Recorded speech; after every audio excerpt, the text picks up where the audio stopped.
నమస్తే. రాష్ట్రంలో ఉన్న ఇంజనీరింగ్ కళాశాలలో అడ్మిషన్ల ప్రక్రియ కొనసాగుతూ ఉన్నది.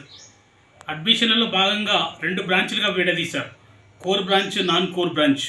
కోర్ బ్రాంచ్లో తక్కువ సీట్లు అడ్మిషన్ అయ్యాయని చెప్పేసి, నాన్ కోర్ బ్రాంచ్లో ఎక్కువ సీట్లు అడ్మిషన్ అయ్యాయని చెప్పేసి మనకి తెలుస్తున్నటువంటి రిపోర్టు.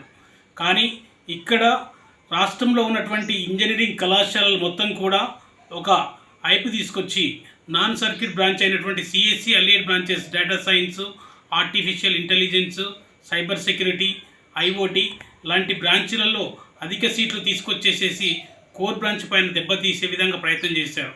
దీనికి ప్రధాన కారణం ఏఐసిటి అని చెప్పేసి చెప్పవచ్చు. ఏఐసిటి ఇష్టానుసారంగా అడ్మిషన్లకి అనుమతులు ఇచ్చేసేసి చేతులు దులుపుకుంది.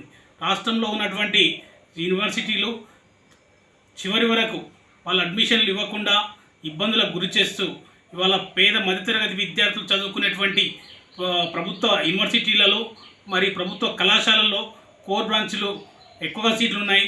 నాన్ కోర్ బ్రాంచ్లు అయినటువంటి సిఎస్సి కొత్త బ్రాంచ్లు ఏవైతే వచ్చాయో, సాఫ్ట్వేర్ ఇంజనీరింగ్ కావచ్చు, ఐఓటీ కావచ్చు, డేటా సైన్స్ కావచ్చు, ఆర్టిఫిషియల్ ఇంటెలిజెన్స్ కావచ్చు, అక్కడ కూడా లేవు. కానీ అదే ప్రైవేట్ ఇంజనీరింగ్ కళాశాలలో సిఎస్సి అలియడ్ బ్రాంచెస్ అయినటువంటి software engineering, cyber security, IoT, artificial intelligence, AML అని కాల్ చేస్తుంటాం దాన్ని మనము. వీటన్నింటికి కూడా అడ్మిషన్లు ఎక్కువగా ఇచ్చారు.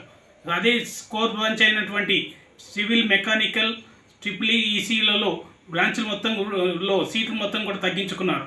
దీని ద్వారా పేద మధ్యతరగతి విద్యార్థులు చదవాలనుకున్నటువంటి బ్రాంచ్లు లేకపోవడం చాలా బాధాకరం.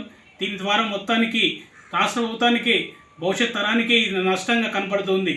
ఇప్పటికైనా ఆలోచించి ప్రభుత్వాలు కోర్ బ్రాంచ్ పైన దృష్టి సారించాలని, దేశ భవిష్యత్తు కోసం అవసరమైనటువంటి బ్రాంచెస్ ఏవైతే ఉన్నాయో సివిల్, మెకానికల్, ఈ ఈసీ లాంటి బ్రాంచ్లలో సీట్లను అధికంగా ఉండే విధంగా ప్రయత్నం చేయాలని చెప్పేసి మేము తెలియజేస్తున్నాం.